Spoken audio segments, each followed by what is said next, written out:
Are you good? We are.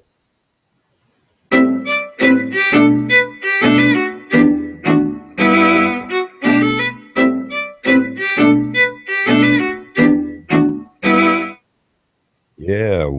Welcome to the Cognitive Rampage podcast. I'm your host, Adam Lowery, as usual.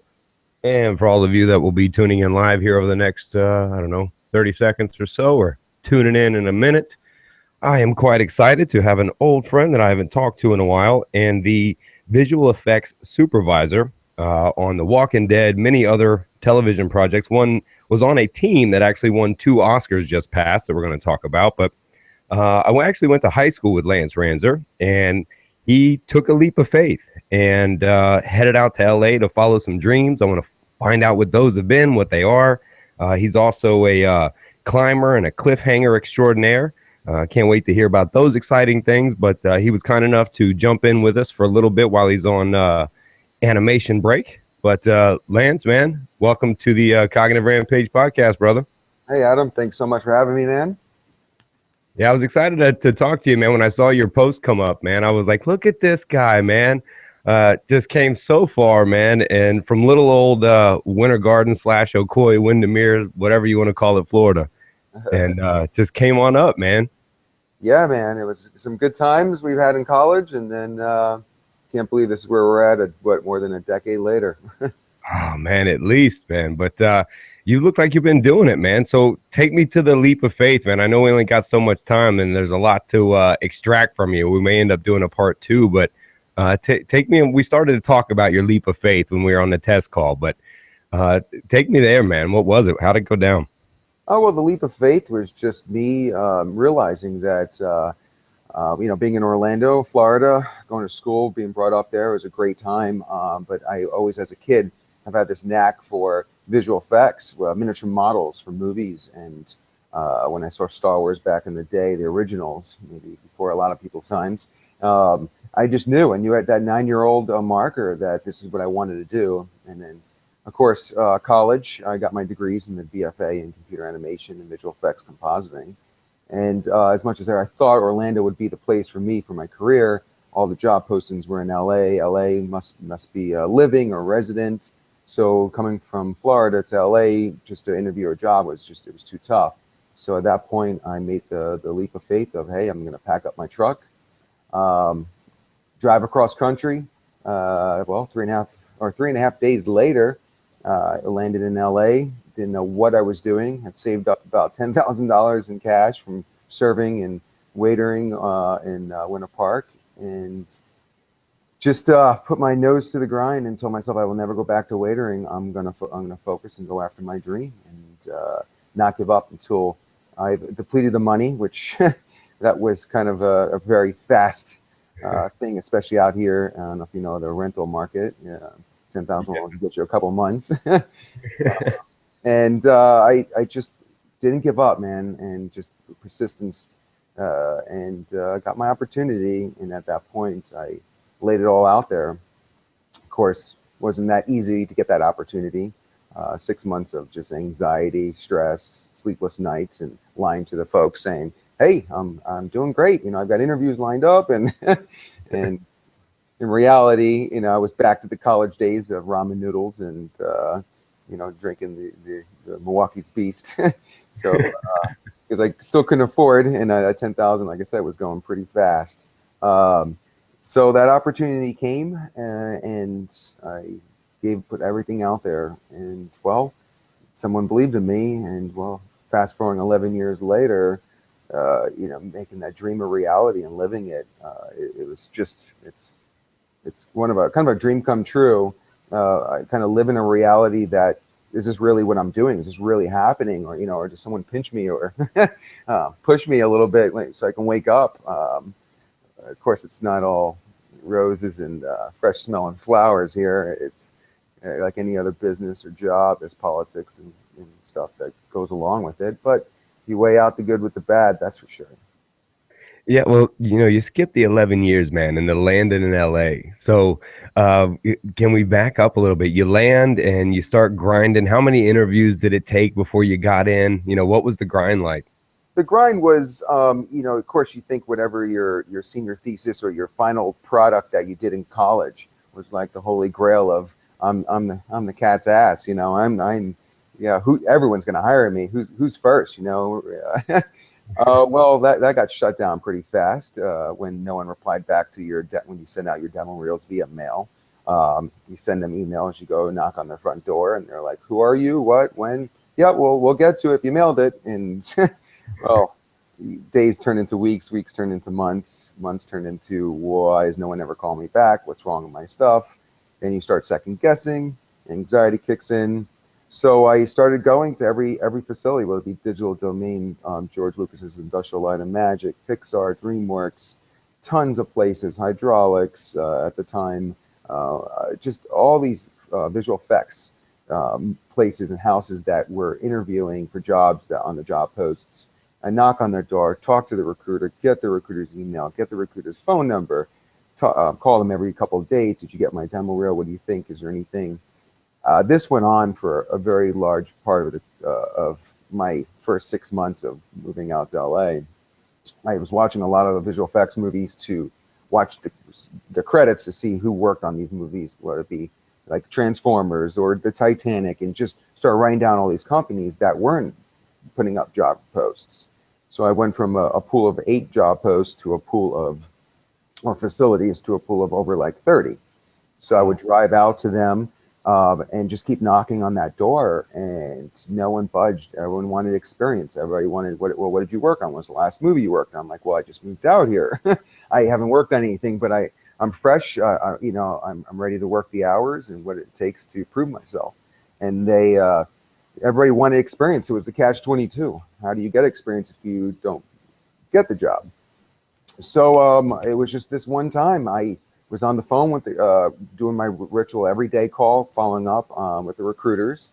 Of course, I had a block of about 30 of them from 30 different companies. They all knew me by name. They all knew when I was calling, and they all hated me. And then I finally hit this one guy, and I just wouldn't shut up.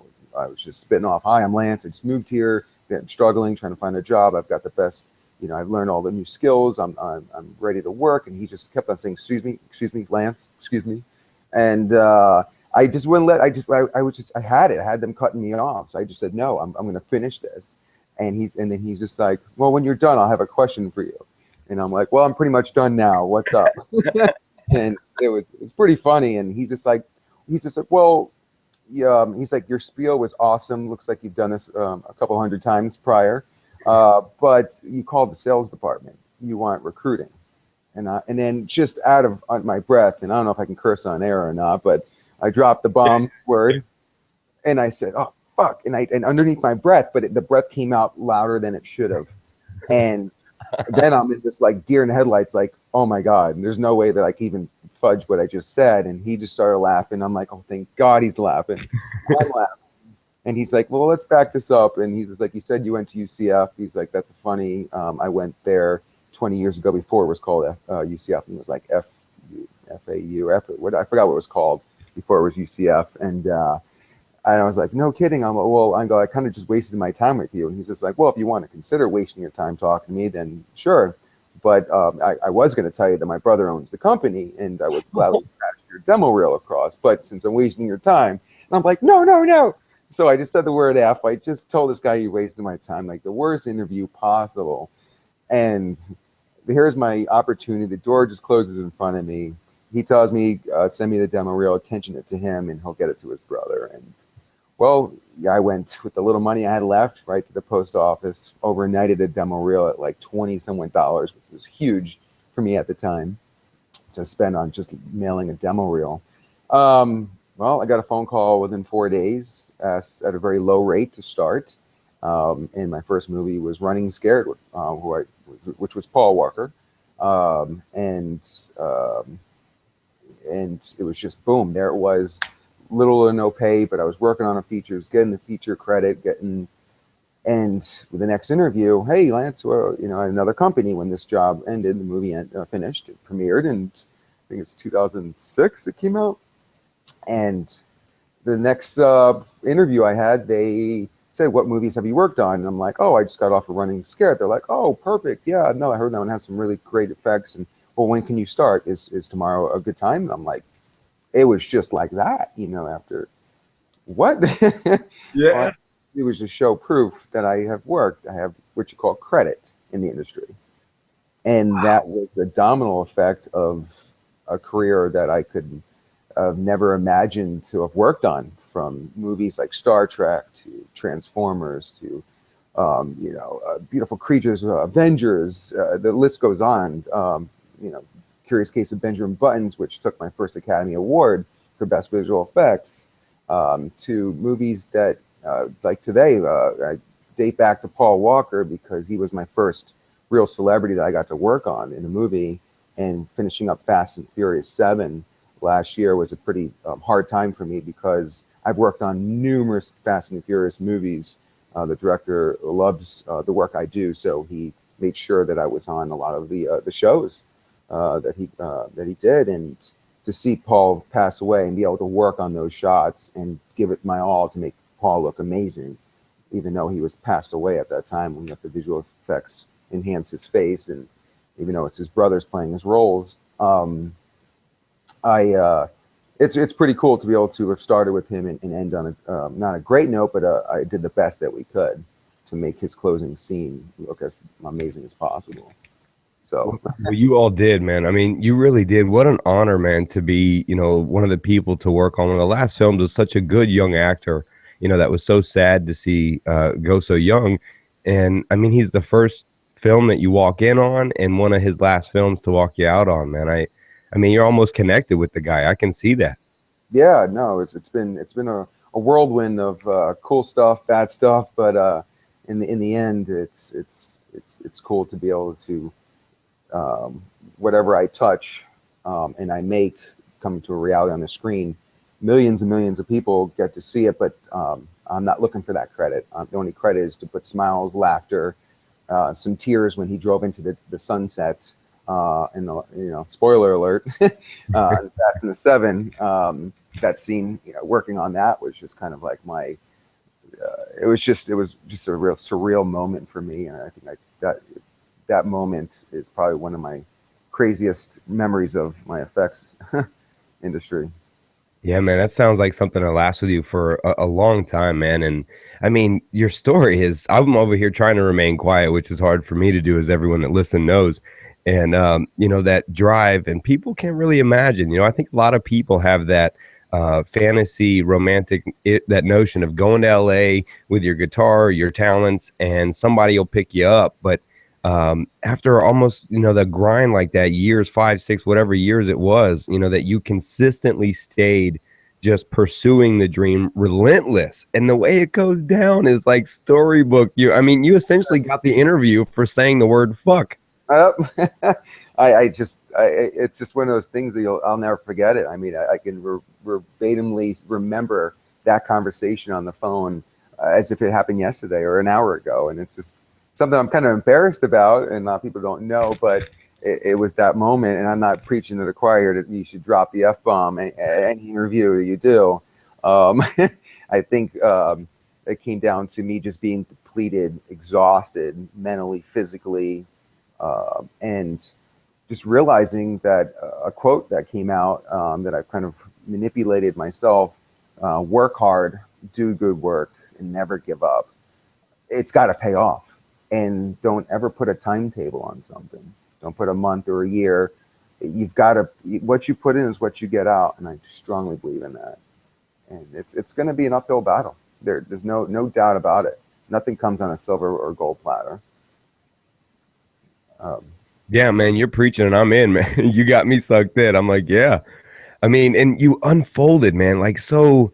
It was awesome. It was like you were owed all that, and then all of a sudden you kept pushing and you break the wall, and then it's just waterfall of here's your dream. It was, and it was so fast forward. It's crazy. Of course, I work mainly a features guy, but I'm now into a lot of TV shows. I wanted to move up. I wanted to get supervisor status. I wanted to run teams. I wanted to be more than just that one guy that's doing his part for the movie. I wanted to be bigger. And that also leads me to, yes, you have dreams and goals and expectations to conquer and go after, but it shouldn't end at that. It should, every time you make a dream a reality, you should always have another one on the backup, or a plan B is what I call it, or a plan C. Um, just keep striving to be better. And if you never make it to the very, very top, that's okay. You've already made it. In life, going from living paycheck to paycheck, which we've all lived in our time. I'm sure you have. I know, I'm sure as I have. And to be able to live comfortably and not have to stress on, we can't go to dinner this weekend, hun. We're a little tight with money. I don't really have to necessarily do that anymore. And it's a great feeling to start checking off the stuff that kind of just destroys the American people, which is all those individual things, day-to-day activities that just destroy us, from anxiety to stressing, whether it be about food or rent or money or girlfriends or boyfriends, or and it's you should keep striving to be better, be a better person, and take your career and see how far you can go with it, if that's in your cards. You know me from the fraternity days. I was all about running home improvement and the party chairs. I wanted to be bigger. I wanted to manage everybody. I wanted everybody to have a great time. I wasn't just that one guy in the back corner being like, oh, let somebody else do that. Yeah, you've always been that kind of standout, man. And then I wanted to ask you, when did you talked about activities in your life and staying positive, and when did the climbing into your life, and how much did that play a role into getting you through those daily routines of calls and paycheck to paycheck?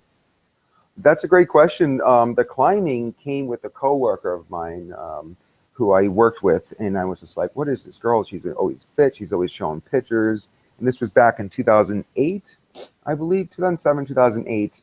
And I was like, "What is this?" And she was like, "Oh, I rock climb." And I'm like, "Well, what's that? I'm from Florida. There's rock. Yeah, we have little pebbles in our backyard." And she's like, "No, I'm talking about like 1,000 foot, 2,000 foot and cliffs." And I'm like, "What? How does one get into this?" Then there's a gym that you train with trampoline floors and rubber holds that you go in. And I was like, "Oh, let me see what this is all about." And I was making some time to go in there, and I was taking classes to get better with it. And then I was very fortunate to meet an old Korean guy named Rion Park. Probably at the time he was in his mid 50s. And of course, there's always younger kids climbing together in groups, but I went with him, and he took me with him with all his Korean family in groups. And they took me out camping and climbing to Joshua Tree, to Yosemite, to areas that what is this? I never knew or was on a map or on a radar. And they took me outside, and I was scared as shit. I was like, dude, I'm looking up at the wall. I'm like, wait, what? You guys this is the real thing. This is like no longer trampoline floors, no longer. So he just showed me everything. He was my mentor. He put me on the rope. He put the harness on me. He says, get up that wall. And I was just like, well, you're going to show me how? And he's just like, no, you're going to learn. This is how I learned. This is how you're going to learn. And of course, I was scared as hell of falling. So I made it a point to never fall, even though the gear will catch you and protect you. And as soon as I touched that rock, my hands, just the warmth of my hands and the cold of the rock just created a bond, almost like a glue.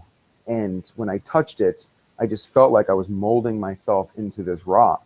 And every arm length or every finger that grabbed or every toe that went on the wall, I connected more and more, and I wanted to go higher and higher. And when I got to the top, I clipped off, and then I looked, you have safety gear, and you clip into these monster hooks and anchors at the top, which support Google Gaga amounts of weight. And you then let go of the rock with your hands, and you look around, and you look down, you're like, holy shit, I'm 100 feet off the floor right now. Like, what? And then up there, you can see for endless miles of visibility, mountains and just beautiful, like just scenery. Something that you don't really get to see unless you're in an airplane or in a 100-foot or a 10-story plus building, a skyrise with no other buildings around. And at that point, not a single minute or a second went by from when I started that climb until I got to the top, whether it be 5 minutes, 10 minutes, or 20 minutes it took me to get up to the top, that I think about work, stress, life, money, nothing. It was almost as if someone just pressed that big red pause button in my life and pause time. And I was able to just be stress free. And something clicked. And at that point, I got better. I took more classes. I climbed outside a lot more. And I look back now, and I've climbed Yosemite, which Half Dome, which is over 1,800 vertical feet, of hanging off the cliff. No, sir. No, sir. Yeah, no, it's something like, aren't you afraid of heights? Aren't you afraid of falling? What happens if things go wrong? You don't think about that stuff. You trust the gear, and you trust yourself as an individual. Of course, you don't get on anything that you're not capable of doing.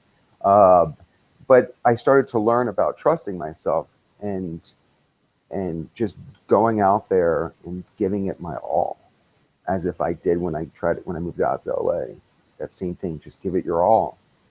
And the reward is incredible. When we got to the top of Half Dome, I say we, girl, Lindsay, my girlfriend, she and I did it. I got her into climbing big walls, and she can relate too. When you get to the top of this mountain, no one helped you up there. No one put a ladder or a crane or, said, put your foot here, put your hand there. No one did that for a good 17 hours from car to car. It took us.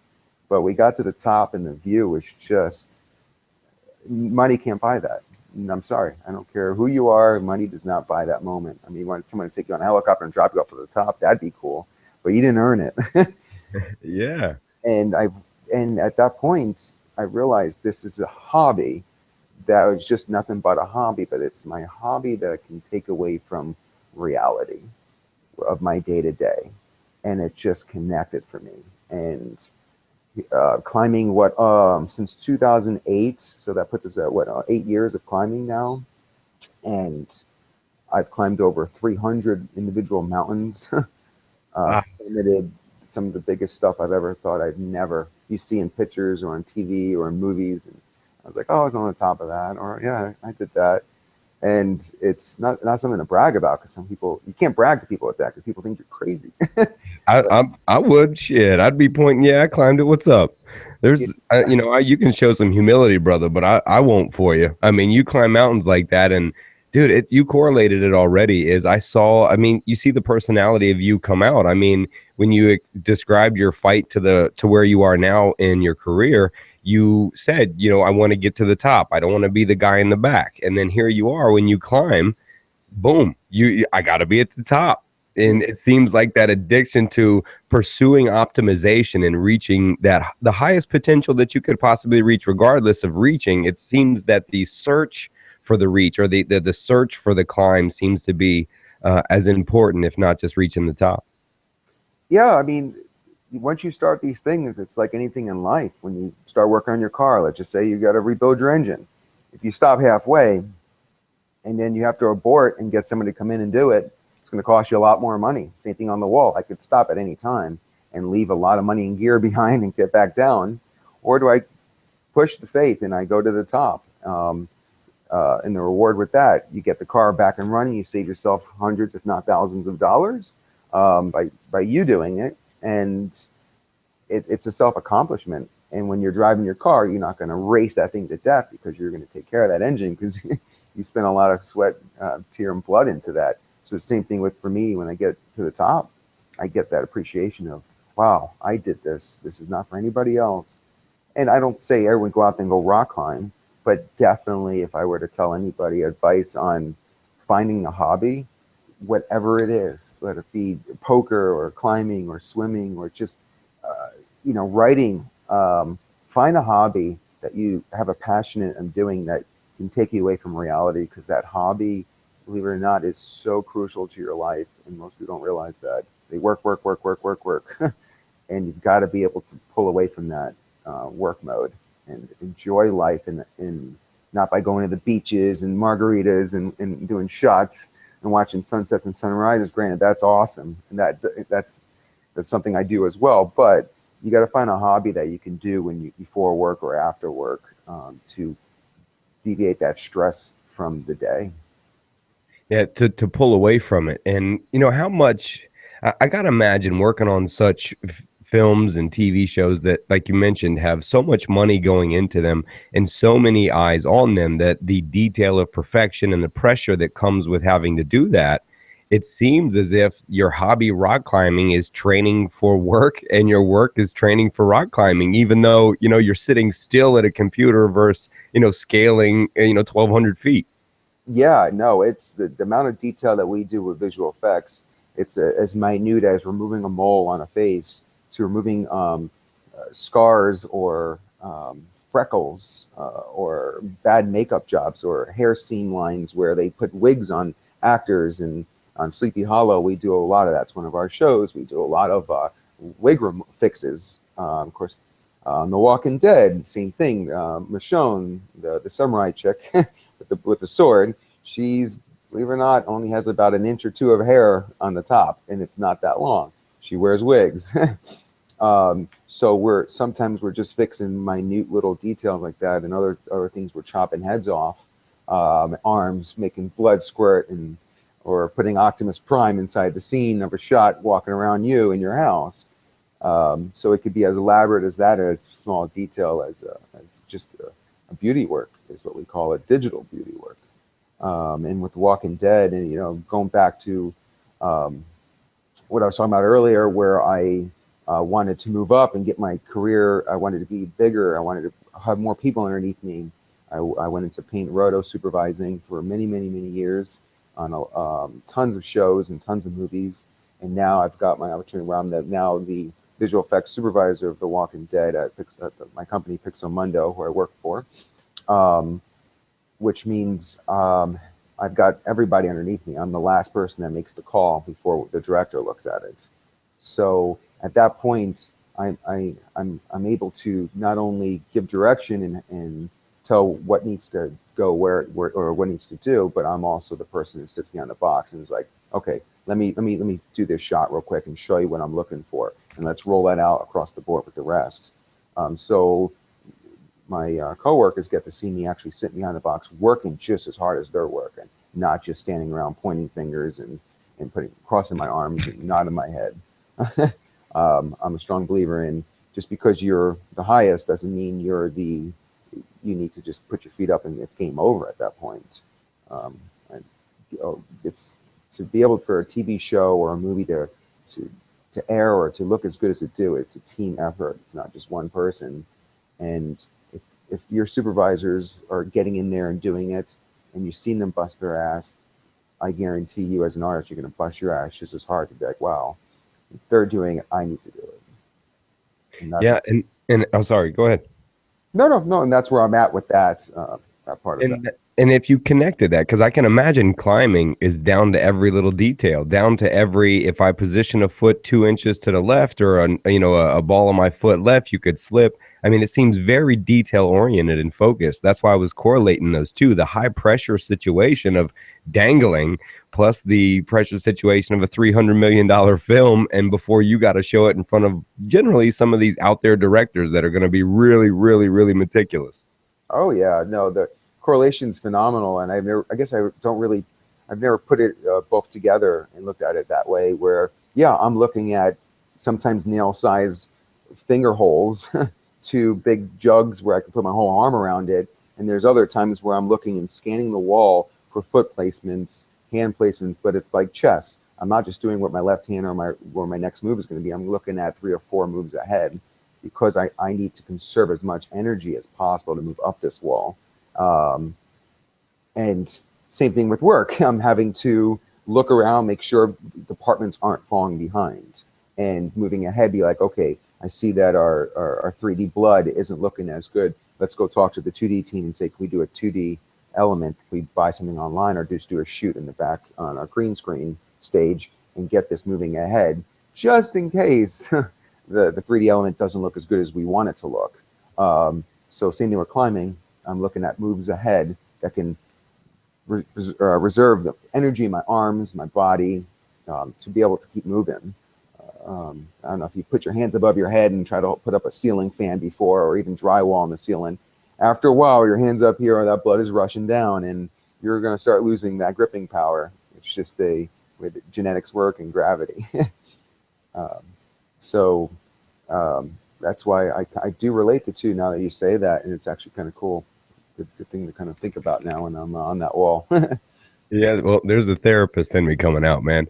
Yeah, Uh, seeing that, but because that pressure, man, of really sitting there and being that the last eyes on film, because there's people out that are just watching films looking for mistakes to point out. I see that now. It's like a thing, and it's kind of funny because if they realized how much time goes into what we do, there are sometimes I'm working. We in the industry, it's a minimum of 50 to 60 hour work week. It's 10 to 12 hour days, and to put it into perspective for you, 4 seconds of footage of an effects heavy movie could take anywhere between 60 and 120 hours for 4 seconds of footage. And we're not talking about just one or two people sitting down. We're talking about a team of people. And you multiply that 60 hours times 5 people on a team, you're talking over, I don't even know what that math is. Yeah, that's way much to Hour. fuck up. Yeah, too much to fuck up 4 seconds. Yeah, so when people go in and they circle shit and they put it on YouTube or make these little montage sequences, you're kind of like, asshole. You have no idea.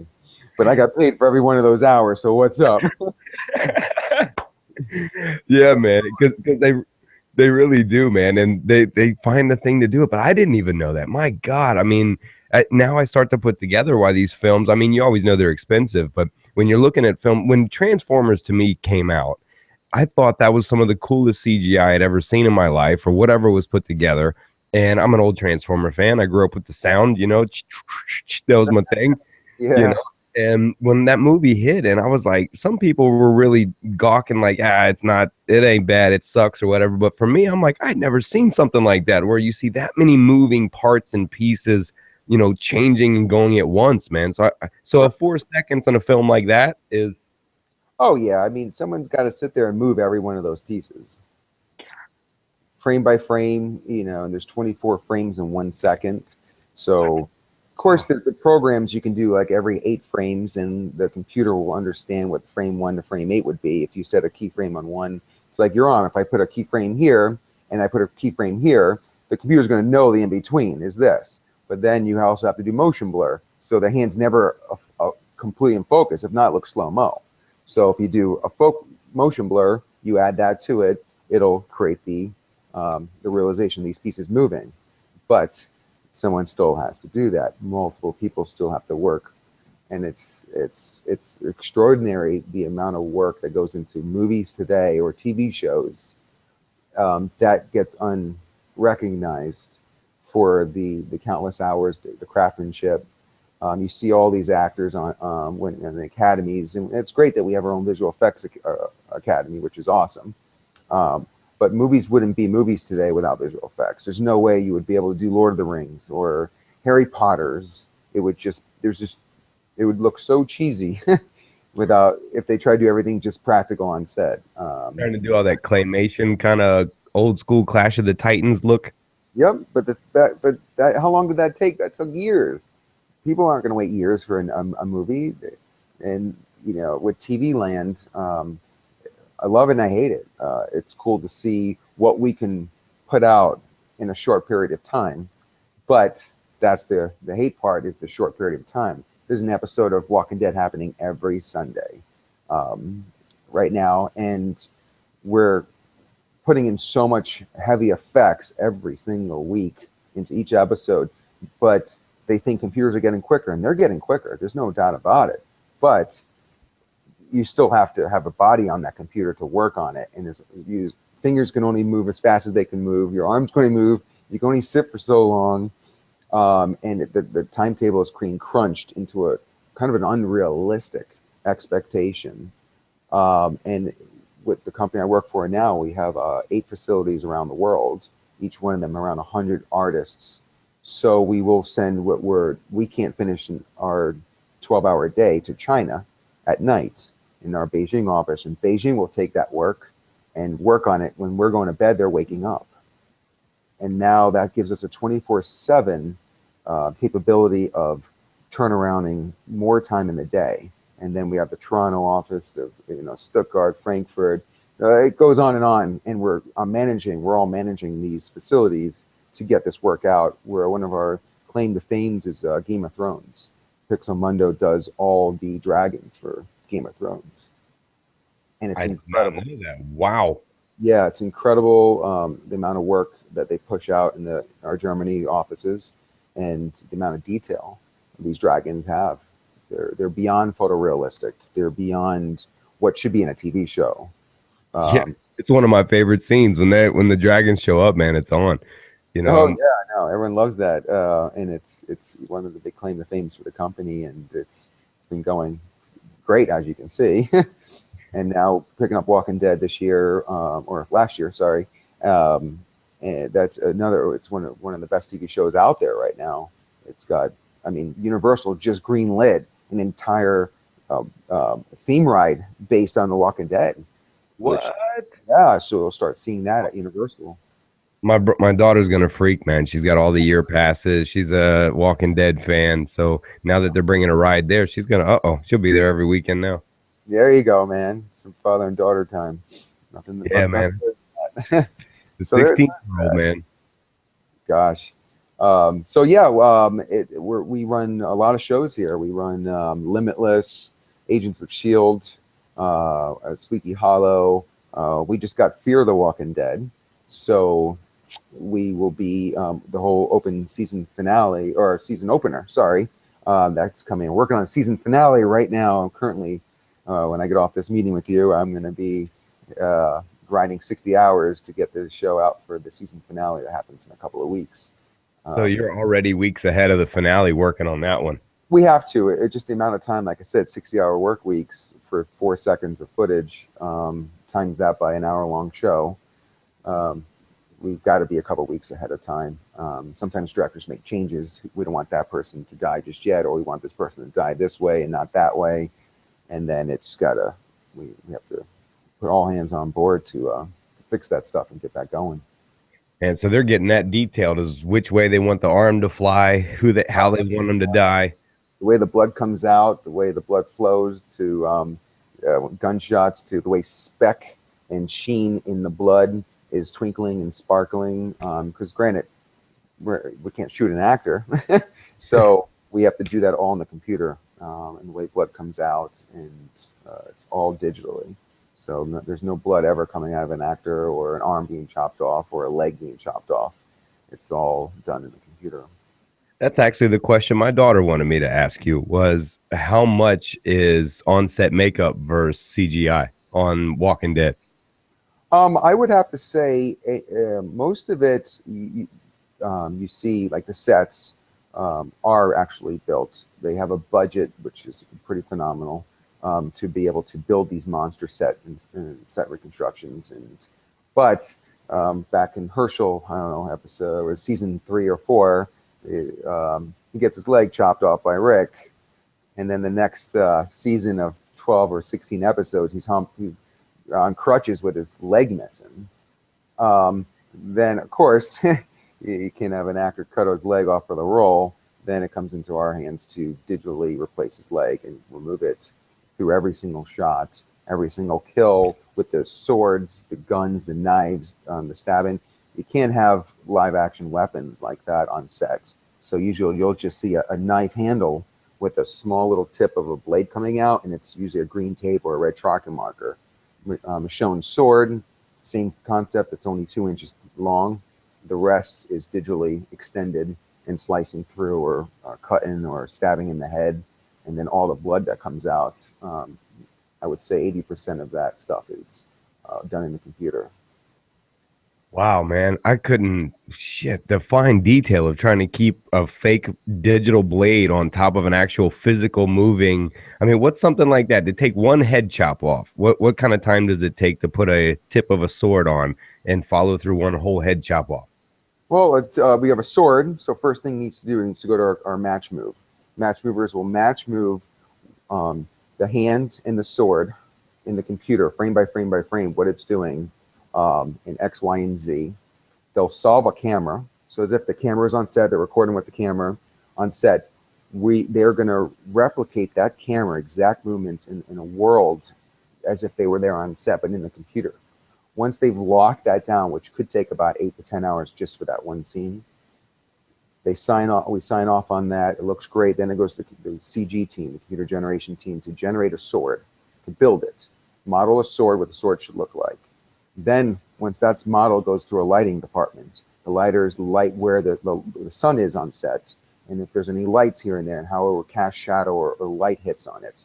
Once they solve that, then that moves on to the shader and texture artist, who will texture the sword, put the silver sheen, whatever they're using for the blade on the samurai sword.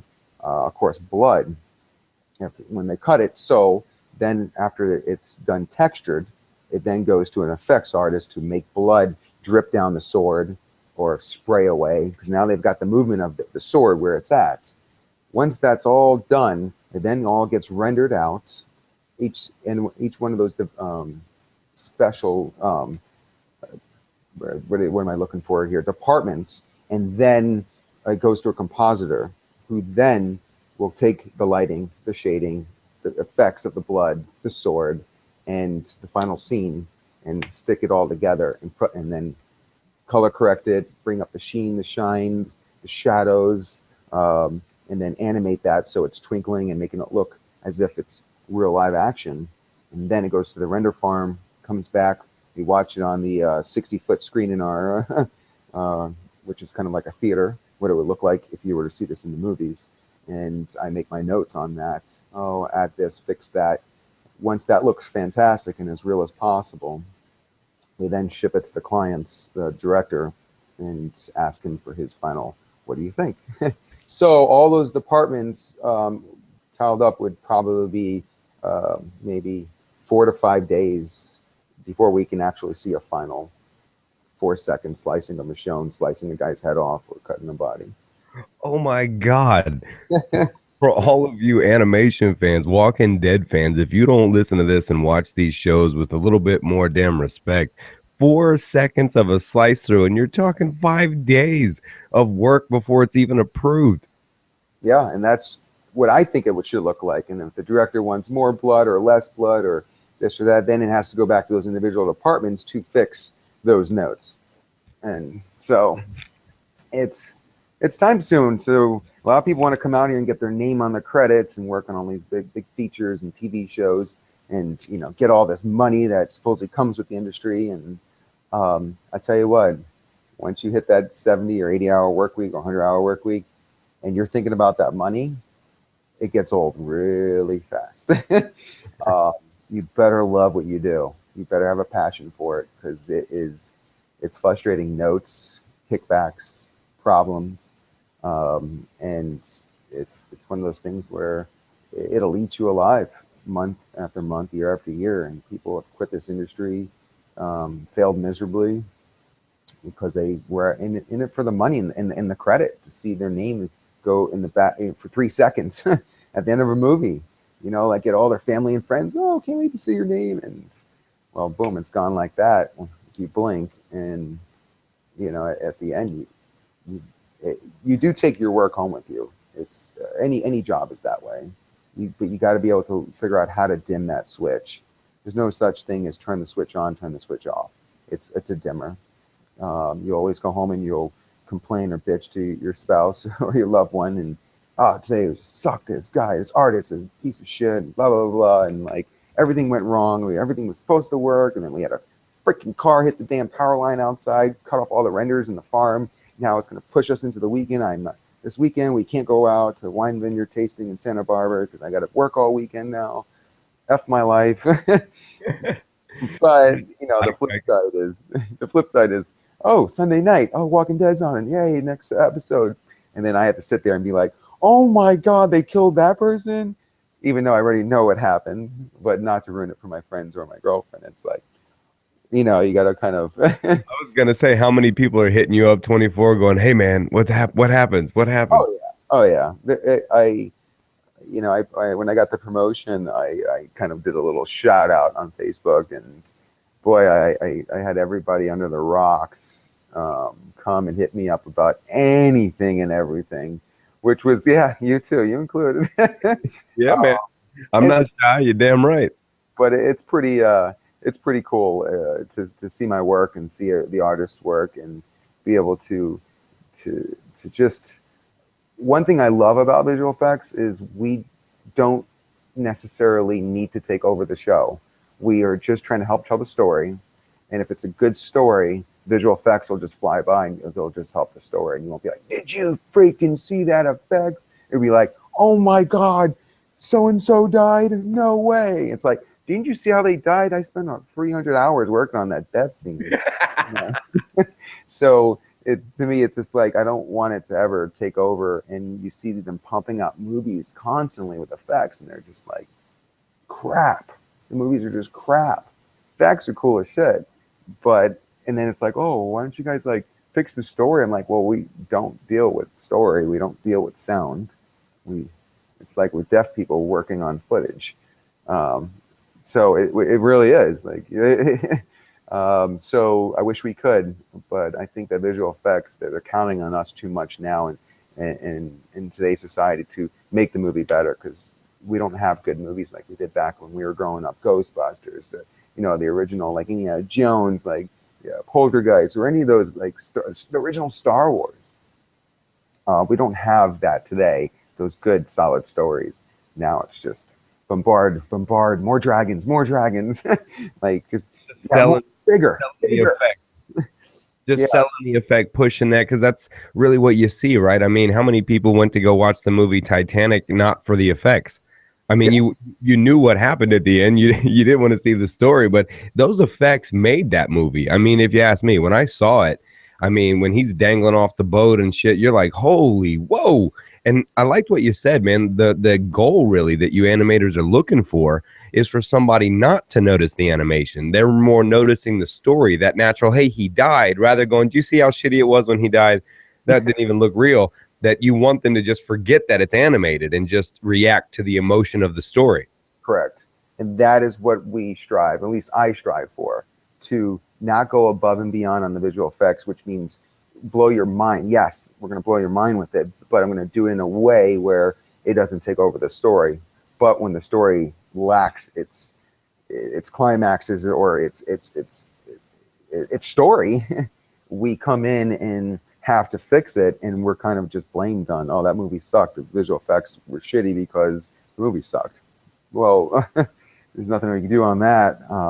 I can see that. I can see where people, because you can't point out like, well, the plot line built slow, the character development was shitty, there was no real, it's easy to point out to go, well, the movie was terrible, but all I could really see were the effects, so I'm going to go right. I mean, you're on the front line, you're the first judged and the first to be missed and the last to be awarded. The movie like Sucker Punch, I love working on it. It was I think it was like a 2011 movie, 5 girls that just kick fucking ass, and we did the whole like World War I sequence with the Zeppelins and whatnots, and the World War I too, and it was pretty cool and was awesome, but the story lacks so bad, and they kept changing worlds from futuristic world to the Asian world to the World War world, and it was just, I was like, what is going on here? And at the end, she dies of an epidermal, right to the freaking eye or whatever they call that.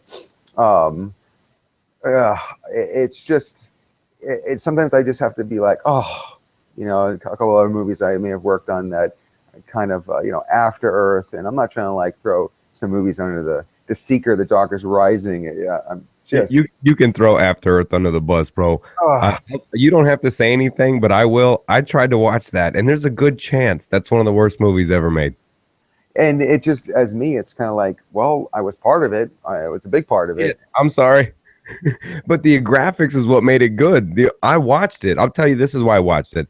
I pulled it up because, frankly, I like that kind of cool shit. That Planet of the Apes, Alien, Holy, you're in with the, the Jungle Book type stuff. Like, I love that kind of cool fantasy world stuff. And the trailer sold me because I was like, look at the fucking badass animal. How could they climb like that?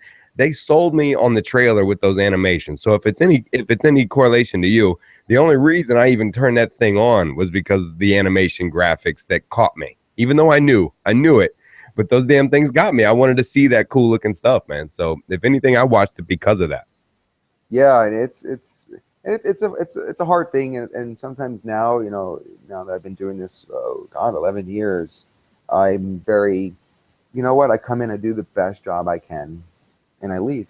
I go home, I go rock climbing. I was writing a book. I was taking trips and vacations. I'm a big ancient. Was What's that?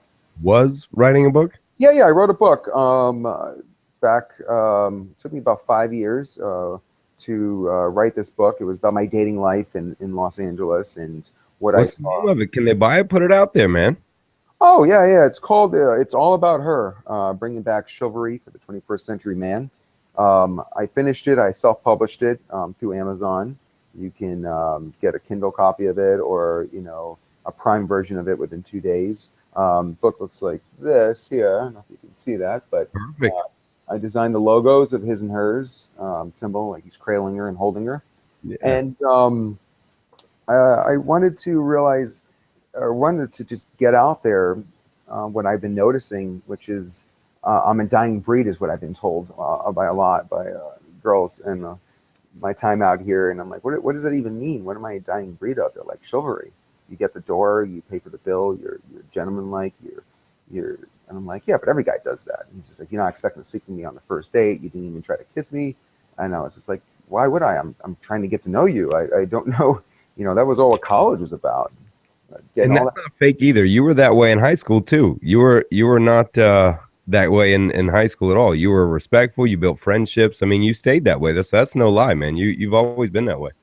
Well, that's who I am as an individual. And I think today's society is changing. It's getting the wrong ideas, and these guys are trying to be more cockier and more like, oh, you need to sleep with me before I even consider you. And girls are forgetting that they have the upper hand. They always have and always will. But they're now opening up that door and letting guys do and just walk in them and ruin them. So this book is more about what I did for how can I change, not change, but how can I get my word out? How can I get who I am as an individual out to other guys? And I looked at my demographic and I was like, well, the good looking guys, the Paul Walker lookalikes are they're fine. They're gonna get their ass. They're gonna do whatever the hell they want. They're not gonna ever listen. It's the guys that weren't as good looking or didn't feel confidence in themselves or didn't have those older sisters or brothers to say, hey man, your white socks are showing on your jean pants. Like seriously, you need longer pants. Or why are you wearing black shoes with a brown belt? Is that a unibrow I see? You need Right. to pluck that out and make it two eyebrows. So all this is in the book about how to become more chivalry, but first is appearance. How to take care of yourself and be your kitchen and your bathroom at home. How to maintain the cleanness in that. Girls will appreciate that. I'm not saying your whole apartment needs to be that way. Just those two main common areas. You keep pretty tidied up. Your car. So I started That's thinking funny. about. I always said you always want to know how clean somebody really is. Open up their microwave. Yeah, no, don't open up mine. See. No, I'm Oh, kidding. no, we had a little potato blow up the other night. See? No, but you're right, man. I noticed when my daughter was going through middle school and she would talk about her girlfriends and the drama stuff. And I was also coaching a high school at the time in football, and I was noticing there was this shift. There was this shift all of a sudden that these guys had the power, that the boys controlled it, and these girls were running around like trying to find a guy. And I was like, man, I remember in high school, it was the guys that had no power trying to find their way in, right? A couple of assholes did, right?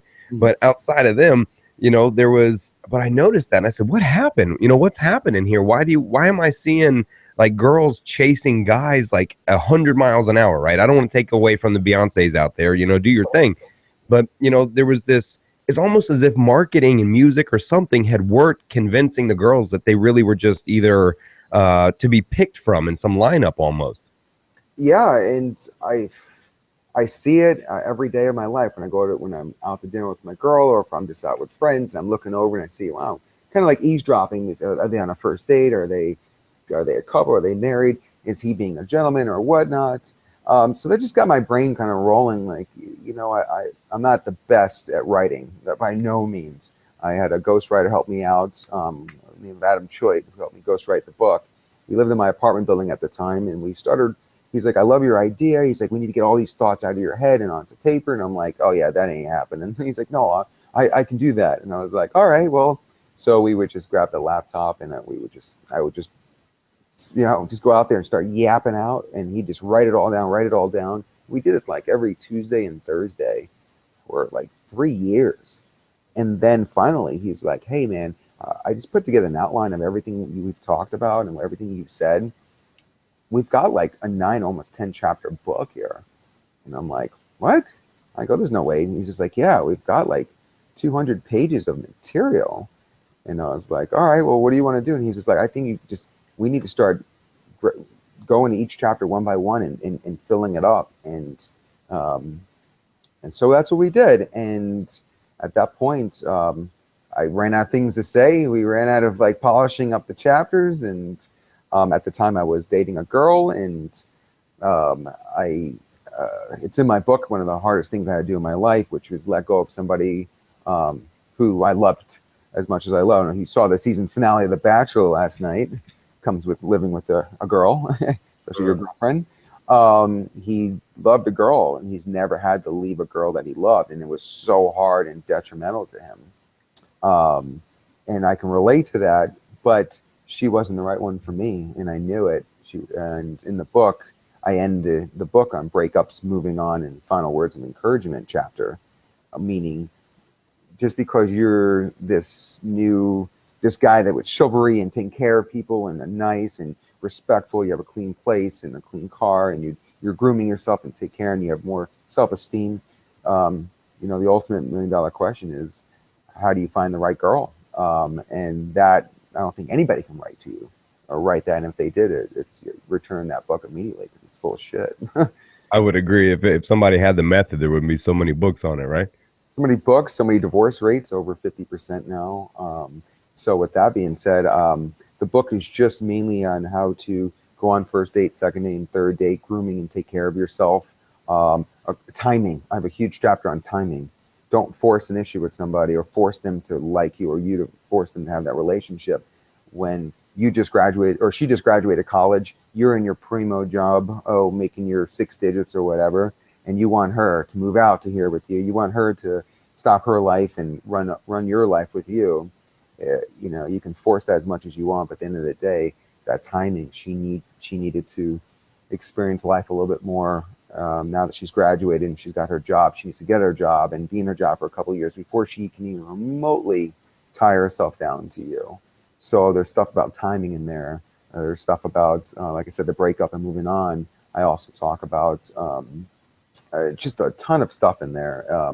And I think on Amazon, you can kind of like scroll through a quarter of the book and read some of it. They let you flip it, which is nice before you. So you can probably pick up some pretty tidbit information in there, free. So there's that. You're a man of many parts, bro. Like, I mean, I love what Wyatt Earp says in the movie Tombstone, a man of many parts. Yeah. And you are, brother. I mean, from a climber, and it seems like, I don't know, man. This guy yesterday on the podcast, I loved him, Jason Crabtree, this researcher, conspiracy theorist guy who's awesome. And he talks about how the turtle and the rabbit is, the turtle and the hare is not about a race. And the turtle winning is not to teach you anything, but life is about continually moving forward, and that you'll come to a destination and you're still not done. You have to continuously move forward, and that there are shortcuts in life, but those shortcuts many times just lead you to failure at the end. And I think that description, man, many times you may think you're the rabbit in the race, Lance, but I'm going to have to say, I think you're the turtle, man. You grinded, you steadily move forward, and you've won, man. I mean, you pushed through some fucking shit, calling and phone calls, and then time and chance happened to you, or time and effort maybe happened to you, and then you blast it off, and you've taken it to writing, you've taken it to movies. I mean, dude, you're living your cognitive rampage, Lance. There you go. Yeah, no, and that goes back to what I said earlier in the interview, which is, don't just have one goal, have multiple goals. Life is our brain is the holy grail of the universe. It's growing, it's learning, we use 7% of our brain. Push it, and you'll be surprised what you can do with it. You really can, whether it be writing a book, climbing a wall, or sitting behind the desk 60, 70 hours a work week working on 3 seconds of animation or footage. Patience, it's pretty cool, and I've just barely tapped into what I could do, and I'm taking that now to the next level with I just bought a house in Woodland Hills, and I'm taking everything I've learned in life, and of course the technology of the computer, YouTube, and videos. I just built a huge waterfall into my pool with stones and water, and which was pretty cool to do, and decks and roofing and whatnot. So I'm doing all these things on the house on top of my career and my life, my climbing. The book's out finally, and of course spending time with my girl and doing our trips. We're big advocates of world travelers, and so it's Living the dream, man. Living the dream. Stretching out my dream as far as I can, because we only live once, and I don't want to look back at regret. What if? I never want to say those 2 words ever in my life. I want to live, and I've screwed up on my way. I've messed up on a lot of things, and but you learn from that. I think that the more you mess up, the better you mold into a better human. I'm not saying go out there and go kill somebody, because that's, I messed up, I'm going to better myself. No, like, you got to pick and choose your battles and what you mess up on. But it's definitely life is what you make of it. It really is. And these people that sit back and say, no, I can't do that, no way, you're fooling yourself. You're wasting your life away. Man, I was going to ask you your life philosophy and what you'd tell somebody out there, or what you would tell yourself 20 years ago. I still like to see that. If you could talk to yourself, a day or 2 before you arrived in LA years ago, what would you tell yourself? Oh, nice. I like that one. I would just say, hang in there. Hang in there. Everything somehow, some way, some form, at the end of the day, works itself out. I love that, man. I love the connection to climbing too. Hang in there, man. Yeah, that too. You know what? While I'm on it, man, I got to write your quote on the cave wall. On this wall, every guest that's ever been on virtually or in the Cognitive Cave leaves their one-liner quote that I got to write on the cave wall, man. So if you would, give me your line so I can write it up there for you. It's going to be a line with a couple commas. How's that sound? All right, man. I'm ready to write. Work hard, comma, Yep.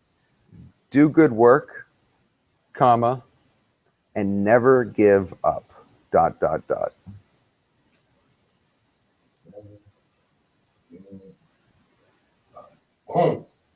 And I'm signing it with Lance. Try to do it cool. All right, man. Let me see if I can wave it over to the wall so you can see it, man. Oh, man. Get you up on there somewhere over there. Right. Boom. Yeah, too far? That's good enough, man. You'll take a screenshot when you'll have to post it on your Yeah, I'll post it up for you, man. On one of your 1,000 social media sites. On one of them, Lance, man. I'd love to do a part 2 with you, man, and talk more about your philosophies, the drives, and what pushes you, and maybe even get detailed about more into your day if you're willing to do a part 2. So I still want to publish this one and put this out. I think you dropped some knowledge people need to hear, Definitely, and more than happy to help out a brother as well. And it's been great. I've got a lot of knowledge, a lot of stuff that worked for me. May not work for everybody else, but at least I can put out what did work for me and how I went about it. And if people follow that and mold it and change it the way they need it to fit their lifestyle, I think that it's something that you can only better people. You can only better yourself, especially listening from people who get to do what they want to do in life. And that's not an easy thing, especially in today's society with all the crap that goes on. But no, it's been a great, man. Don't forget about the book. It's all about her. It's on Amazon. Bringing Back Chivalry. Just type in my name. If you want to hit up me, I'm on Facebook. Lance Ranzer. You can find that anywhere. Just Google it. IMDb. You can see what the latest and greatest movies and TV shows I'm working on. got the blog spots, the works, and just stay tuned every Sunday. We have a pretty crazy season finale happening on Walking Dead. I think everyone's gonna really they haven't already loved this season, which has been amazing. Just the way it's gone already, with RPG blowing up people to shooting the heck out of killing people with knives that are alive and in their sleep, to what you're about to see, which I can't say. Nothing. Can't say nothing, can you? Nothing, but stay tuned. And Adam, it's been awesome, buddy, and I'm so proud of you with what's going on with your life and everything. So I have my moments, man. I've been lucky in some time and chances, all, man. But you know, I tell you what, I'm never gonna watch an animated movie or TV series the same now that I know people, a group of amazing, hardworking people, giant masses of people, put together anywhere from 4 to 6 seconds of film over 5 to more days. And so shout out to all the unawarded, yourself, unrecognized animators and designers and all the other titles that I don't know that are in the industry. Thanks for making the movies what they are. I have to agree to that. Thank you to those guys too. All the visual effects artists that are globally, not just here in America, but globally, that bust their asses day in and day out. So we can see those episodes every week and get to see the new Star Wars and stuff. You know what would happen if this country all of a sudden animators went on strike, dude? Do you know what would happen? People would have to read. Well, that's what I'm saying, man. No, the point is, people would be so mad. They would go, wait, I don't have my Walking Dead this Sunday. I don't have my Sleepy Hollow this week. I don't have my Game of Thrones coming back. I mean, this fucking country, if not the world, would go into craziness if the animators are like, that's it, no dragons for you. Yeah, it would definitely shut down a lot of people's livelihoods. That's for sure. Some big guy in Hollywood's gonna have me murked now. Yeah. You might want to shave the beard, go disguise somebody else. You can help me with that, though, right? You can send you some pictures and make me look prettier, right? Yeah. Slim it down a little bit. We can put it out. We can, whatever you want. Okay, all right. So when you say my photo shoot, everyone that comes out, know that Lance is gonna make me look Paul Walkerish, and he's gonna fix it all, and maybe we'll get more people that way. And get rid of the tattoo heart that he has on his chest from his goofy drunken fraternity days of I love mom, and a big heart with an arrow going through it. Oh man, we're gonna touch base and do a part 2, but I'm gonna be out in LA in August anyway, and then up in Kodiak, Alaska. But when I'm out there, man, I'll so maybe I can hit you up, say what's up. You got a place to stay, man, and bring you by the studio and show you the real magic. Oh, dude, that'd be kind of you, man. But let's definitely set up a part 2 before, way before August, man, and get into this. Because frankly, man, I do this show because I like to learn as much as I can about a lot of things. And obviously I can't go be a you or anybody else and do all the other things. So, you know, I'd love to sit down and really, when you were going into what it takes, you know, and explaining how it goes here and here, brother, I was wrapped in it. I would really love to learn, you know, like of the business, you know, the back end. How do you, you know, how does A go to G? You know what I mean? Because for me, that stuff fascinates me, the mechanisms behind everything and the processes. So I'd love to dive deeper into what that really is, you know, and takes. Yeah, definitely take you by the studio, and you'll walk you by every department. We'll show you the whole process. And then from there, you can just, you know, go back and talk about it and show what really does go into this stuff that gets way overlooked and underappreciated. But at the end, we do get academies and the Emmys and whatnot, which is pretty cool to say that you're part of that. You got 2 Oscars, didn't you? I do have 2 Oscars, yes. Curious Case of Benjamin Buttons and Hugo, little boy in the train station. Martin. Yeah. So yeah, I was on the team there and got tons of pictures with it. Got to play with the Oscar and have it at my desk for a while, and it's pretty cool to be part of the team. And like I said, it's not one person. That one person on stage, you know, that's not. He doesn't take the claim and the fame for all that. He's just, you gotta put somebody on stage, and he's the visual effects soup, so he gets to go up there and be the face for everybody. But underneath I appreciate you being the face for all those unknowns out there, the animators like we gave love to, man. And you know, this show wouldn't be this show without the guests like you, man, that come on and share your lives and show the transparency and the struggles, you know, and not just the glitz and glamour of everything. No, I appreciate that. Yeah, and you have to worry about me realizing after this I've got a 10-hour shift ahead of me, and it's already 1 o'clock my time. But that's all right. This is what life's about.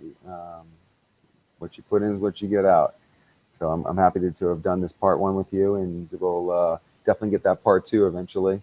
But now I got to go make millions of people happy by doing this shot, is what we call it. Well, millions will be watching, man. And for all of the Tribe of Change, man, thank you again for coming on, man. And look forward to part two. And definitely, I know everyone's looking forward to the finale. So as you're grinding through your hour work, I promise you that my wife and daughter are way excited for that release. And they're going to know. They're going to know. And everybody listening to this is going to know that Lance and his team around the world and everybody else involved and put a lot of effort into every 4-second and 8-second scene that we see numb us out of our days and take us away from some of the bad times in our lives, man. Exactly, man. 3 more episodes left. 3 more. It's coming, man. All right, brother, man. But we love you at the Tribe of Change and Cognitive Rampage again. Thanks for doing this, man. And I say it to everybody, I love you, Lance. Thank you, man. Awesome, man. Thank you so much. AK to B, brother. Man. Take it easy, brother. Talk to you soon. Bye.